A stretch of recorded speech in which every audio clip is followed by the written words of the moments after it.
alunos, tudo bem com vocês? Preparado para mais uma aula de língua portuguesa comigo, professora Márcia Ramos Martins. Hoje a nossa aula será sobre figuras de linguagem, trabalhando hoje a figura de sintaxe. Vamos lá? Olha só, aula 39.1, figura, de linguagem, figura de construção ou figura de sintaxe. Conhecendo a habilidade da aula, temos aqui o seguinte, identificar as informações relevantes para a compreensão do gênero fábula, história em quadrinho, parlendas e música, acessar a diversidade de textos e obras produzidos por autores de literatura brasileira e universal, reconhecendo as características composicionais. Então, amadinho, como a gente sempre fala, como a gente sempre inicia a nossa aula também com texto atual. É esse texto atual para auxiliar você, aluno, para fazer uma excelente dissertação, beleza? Então, vamos lá, o tema é o desafio de se conviver com as diferenças. A dificuldade de lidar com diferenças não é um empecilho recente. Um exemplo disso foi o apartheid, legislação separatista que privava os negros, maior parte da população da África do Sul, de seus direitos como educação, acesso às urnas e saúde. A intolerância a essas diferenças se torna um problema quando há opressões a uma etnia, classe social ou sexo, como acontece até hoje com as mulheres que estão submetidas a salários e oportunidade no mercado de trabalho inferior ao dos homens. O mesmo acontece com os LGBTs, que são agredidos, e assassinados diariamente por conta de sua orientação sexual. Apesar do avanço das telecomunicações e das mídias visuais, as diferenças sociais é um tema pouco abordado e questionado. Ainda, a segurança nas ruas é escassa e a geração de vagas de emprego destinadas ao público feminino é muito limitada. Portanto, medidas são necessárias para resolver o impasse. O Ministério do Trabalho e Emprego deve exercer um papel importante na criação de políticas e leis para a expansão de oportunidades destinadas às mulheres.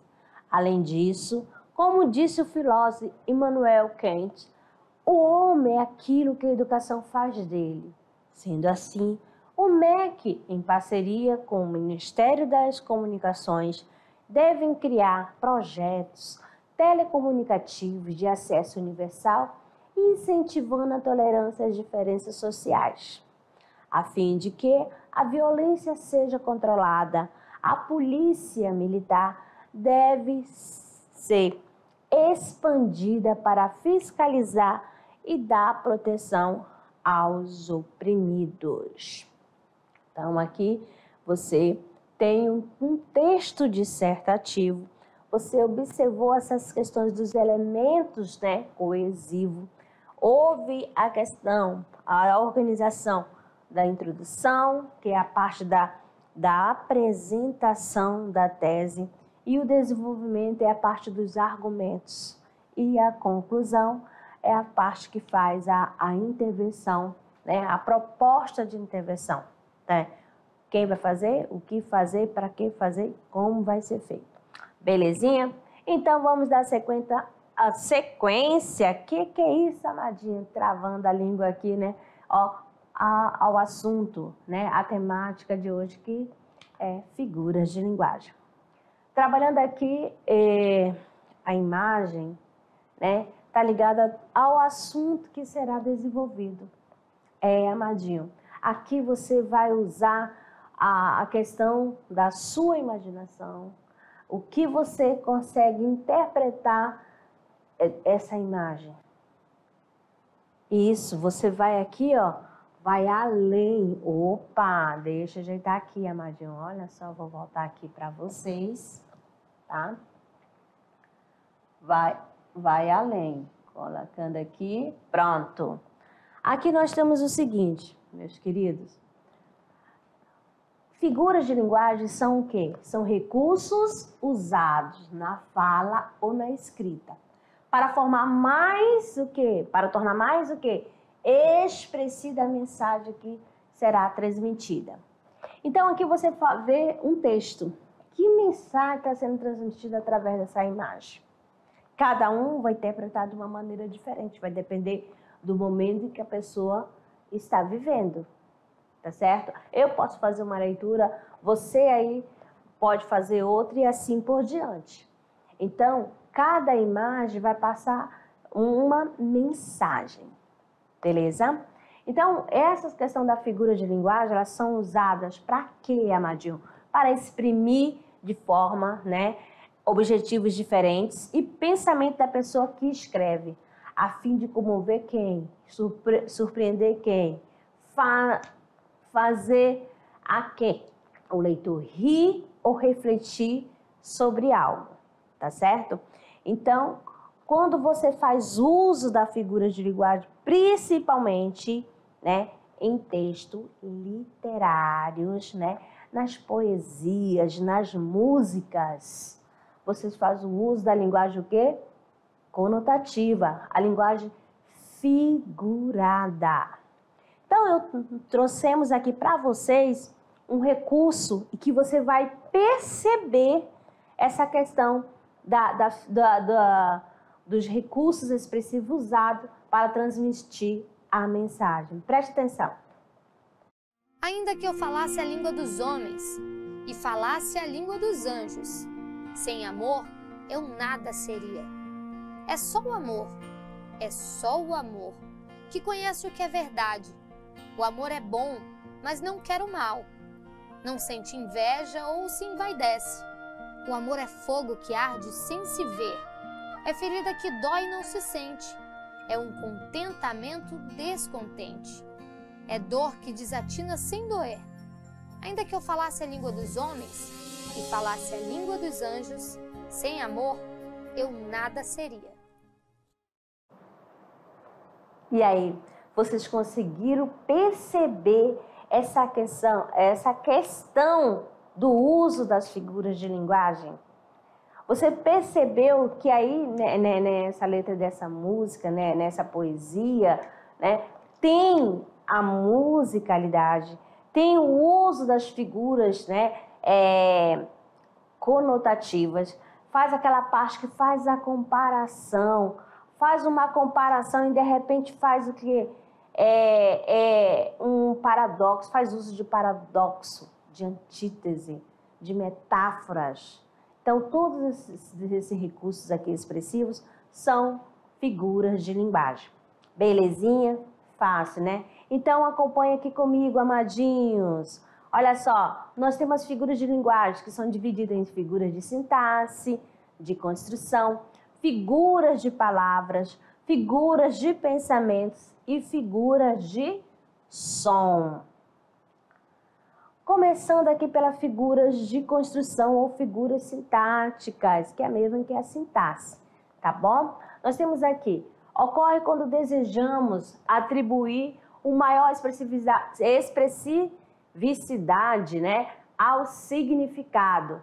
Essa questão da sintaxe, da construção, está relacionada à construção da oração, do texto, tá bom? Tem a questão dos desvios, né, ortográficos, semânticos, sintáticos, são algumas das ocorrências mais frequentes. Olha só, essa subversão não é um descuido com a língua ou com a norma culta, tá? São empregadas de maneira proposital em texto do gênero literário, nos quais o estilo pode falar mais alto do que as convenções gramaticais.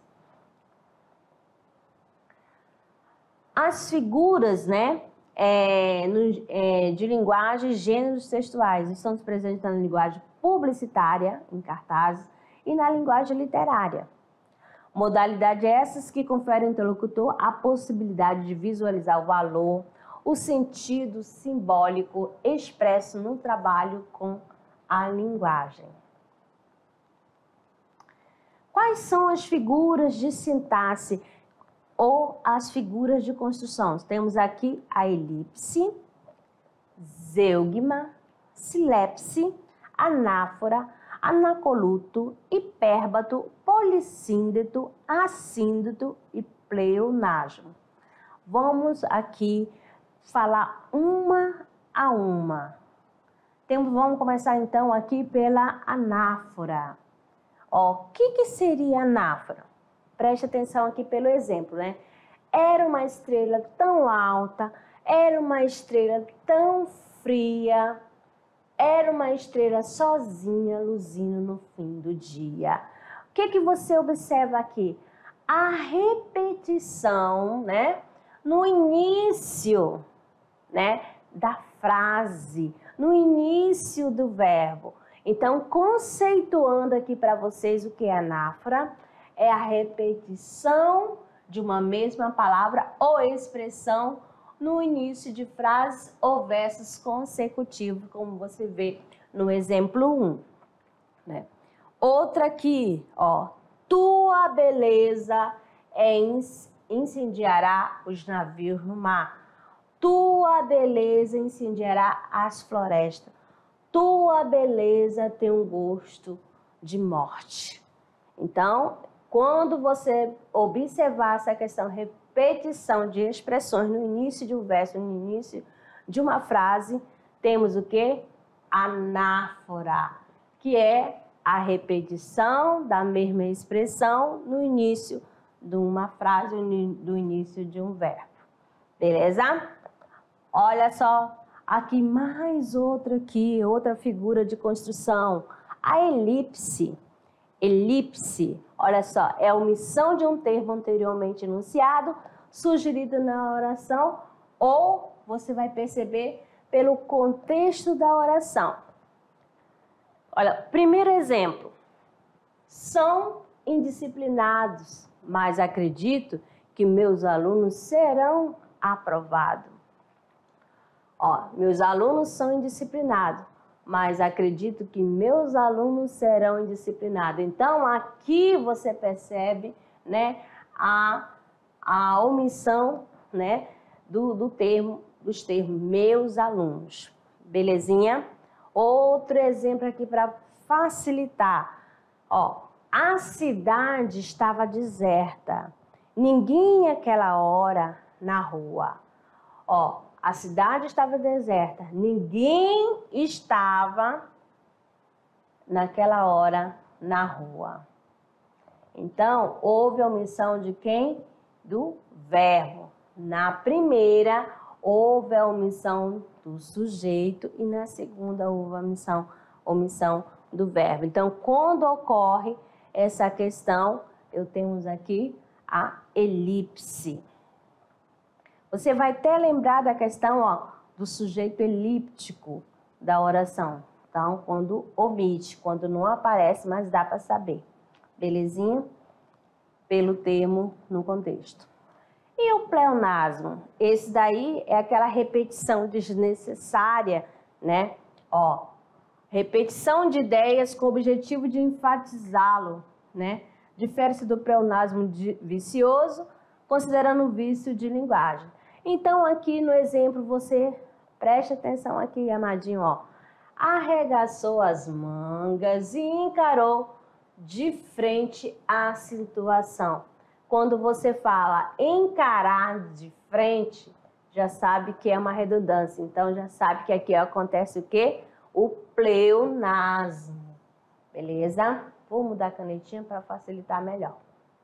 Aqui nós temos no exemplo 2.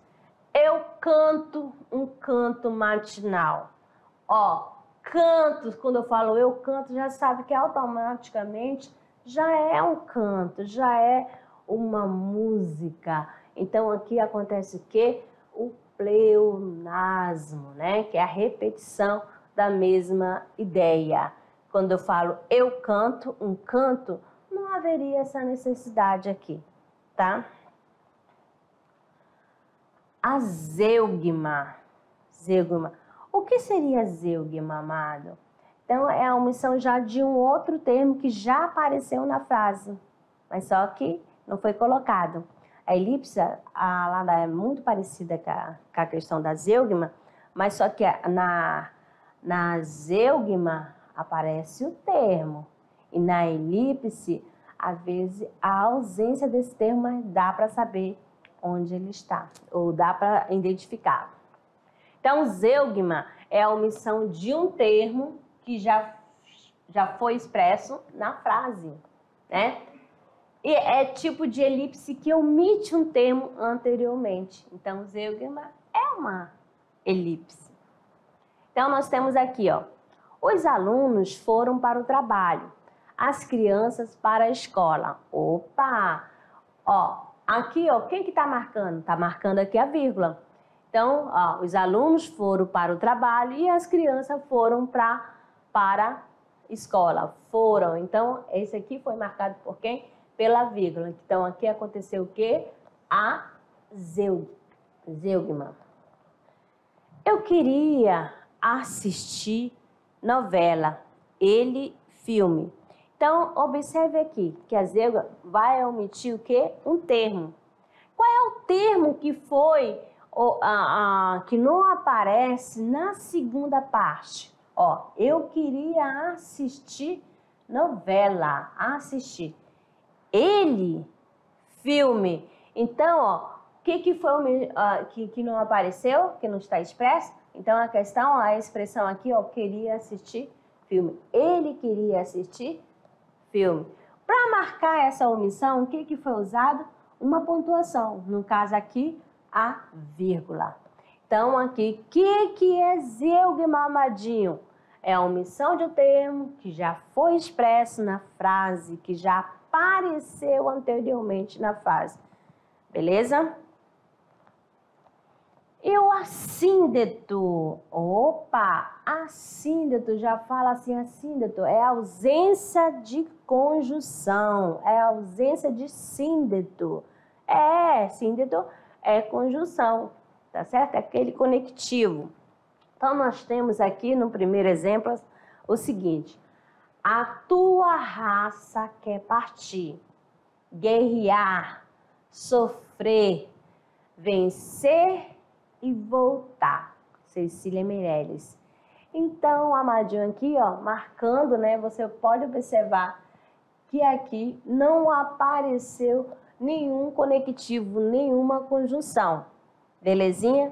Olha só, se colocasse a conjunção, a tua raça quer partir e guerrear, e sofrer, e vencer, e voltar.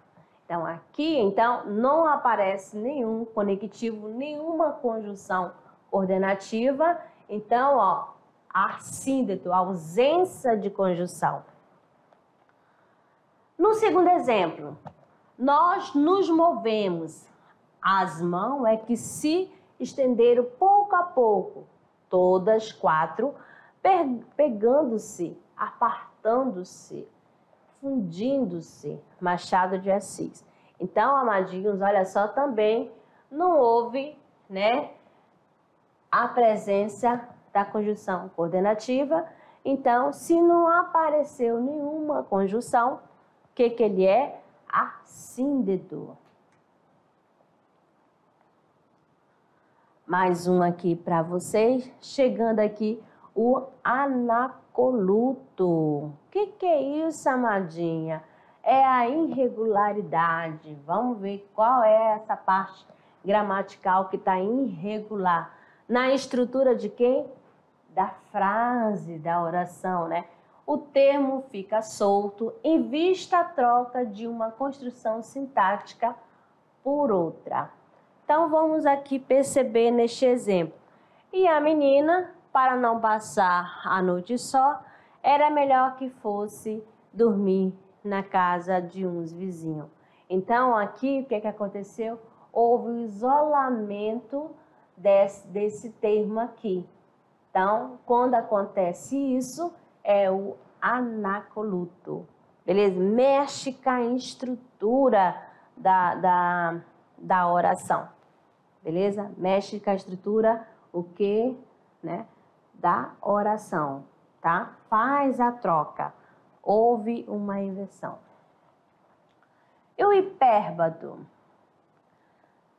O hipérbato é a inversão da ordem direta dos termos de uma oração ou das outras orações de um período. Vamos observar aqui, ó. Na primeira aqui, ouviram do Ipiranga as marchas plásticas de um povo heróico e brado retumbante. Essa daqui é aquela inversão profunda que mexe totalmente na estrutura, tá bom? Olha como que ficaria o termo, né? Ó, as margens plácidas do Ipiranga ouviram o brado retumbante de um povo. Olha só, começando daqui, ó. Olha só aqui, ó. Aqui tá marcando quem? O sujeito da oração, né? As margens plácidas do Ipiranga ouviram o brado de um povo heróico. Brado retumbante de um povo heróico. Então, quando há essa inversão de ordem direta dos termos da oração, o que acontece? O hipérbato. Num segundo exemplo, né? Da lua, os claros são os raios rutilantes. Ó, os claros raios rutilavam da lua. Então, aqui que você sabe que a estrutura começa sempre assim, ó. Sujeito, complemento e adjunto que adverbial. Então, aqui, ó, começa aqui, ó, pelo sujeito, depois o verbo, né, a ação e o adjunto adverbial. Belezinha? Fácil, né? E o polissíndeto, né? Polissíndeto, quando fala poli são vários, né? Vários síndetos, várias conjunções, repetição de conjunções. Quando lá no assíndeto é a ausência, aqui no polissíndeto é a presença de vários, né? De muitos conectivos. Então, consiste na repetição exaustiva de uma mesma conjunção coordenativa. Vamos lá. No exemplo aqui. E sob as ondas ritmadas, e sob as nuvens e os ventos, e sob as pontes, e sob o sarcasmo, e sob a gosma, e sob o vômito. Aqui é de Euclides da Cunha. O que você percebe? A repetição do mesmo conectivo, da mesma conjunção. Então, quando há várias vezes a mesma repetição da mesma conjunção, do mesmo conectivo, nós temos aqui o polissíndeto, tá bom? Vamos no segundo exemplo aqui, para fechar aqui, ó, a questão do polissíndeto. Se era noiva, se era noivo, se era virgem, se era alegre, se era bom, não sei. É tarde para saber. Carlos Drummond de Andrade. Então, esse se, ó, repetição do mesmo conectivo. Só que esse conectivo aqui, ó, se, já é uma conjunção o quê? Subordinativa. É uma conjunção condicional. Ó, se era noivo, se era virgem, se era alegre, se era bom, não sei. Então, o que é amadinho polissíndeto, né? É a repetição, ó, de várias vezes da mesma conjunção. Beleza? Vamos lá para a silepse. O que é silepse, né? É a questão, né? Consiste na em efetuar concordância com palavras implícitas, ou seja, que não aparecem, né, no texto, na questão de gênero, de número e de pessoa. Quando eu falo gênero, masculino e feminino. Quando eu falo número, singular e plural. Quando eu falo pessoa, é a pessoa de discurso, primeira, segunda ou terceira pessoa. Beleza? A concordância entre os gêneros gramaticais de artigos e dos substantivos e adjetivos. Então, nós temos aqui, Vossa Reverendíssima foi escolhido para celebrar o casamento. Então, aqui, olha só a questão, ó, foi escolhido para celebrar o casamento. Temos aqui a questão da sílabus de gênero. Mais um exemplo aqui para vocês. A discordância envolvendo número gramatical. Ninguém quer comprar se ainda estamos abertos. É por honra da firma. Ninguém quer comprar. Se ainda estamos abertos. Olha só, fazendo aqui a concordância de que, amadinho, a concordância de novo. E todos seguimos para o baile de formatura. Ó, seguimos, não concorda com todos, ó. Como seria normal, mas com uma palavra pressuposta que seria quem? A palavra nós. Então, esse todos aqui, ó, e todos seguimos, ó. Então, aqui não está fazendo a concordância com o seu sujeito, né? O certo seria, e todos seguiram para o baile. Belezinha? Então, aqui é a questão da concordância de número e aí a questão da concordância de pessoa. Tá bom? A discordância entre o sujeito expresso e a pessoa verbal. Aqui também, ó. A sílabus de pessoa. Qual é a pessoa do discurso? Eu, tu, ele, nós. Vós, eu, tu, ele. Nós, vós, eles. Belezinha? Então, olha só. As crianças deveis obedecer mais. Ó, as crianças... o certo seria, né, de acordo com a norma Cooper, seria as crianças devem obedecer mais. Mas o que ele fez? Ó, concordou com a pessoa, a segunda pessoa do plural, deveis. Beleza? E aqui, conhecendo mais a figura, da questão das figuras, né, de linguagem, também fazendo parte das figuras de som, que são as figuras sonoras. O próprio nome já diz que você vai fazer aquela observação, né, com um som, vai prestar atenção com um som. E que são figuras de som? Figuras de linguagem associadas a quê? A sonoridade. Elas valorizam o quê? A expressividade do texto por meio da sonoridade, ou seja, da repetição de sons. E são classificadas como figuras de som. A aliteração, que vai ser a repetição de consoante. Onomatopeia, que vai ser a reprodução de ruídos. Como assim, amadinha? A questão dos ruídos, toque-toque, tic-tac. Isso é onomatopeia. Assonância, aqui trabalhando com a questão repetições de sons vocálicos e a paranomásias, né? De sons parecidos. Manhãs. Belezinha? Vamos lá. Exemplos de figuras, né? Produzida pela expressão dos sons no uso cotidiano da linguagem. Temos aqui, ó. Imagine a situação em que uma enfermeira, ao passar no corredor de um hospital, encontra as pessoas conversando em tom alto. Prontamente, ela emite o som levantando o dedo da boca. Shhh. Então, esse shhh. Então, já está fazendo o quê? Esse som transmite a mensagem de um pedido de silêncio. Não é mesmo? Então, aqui já está trabalhando as figuras do quê? Sonoras.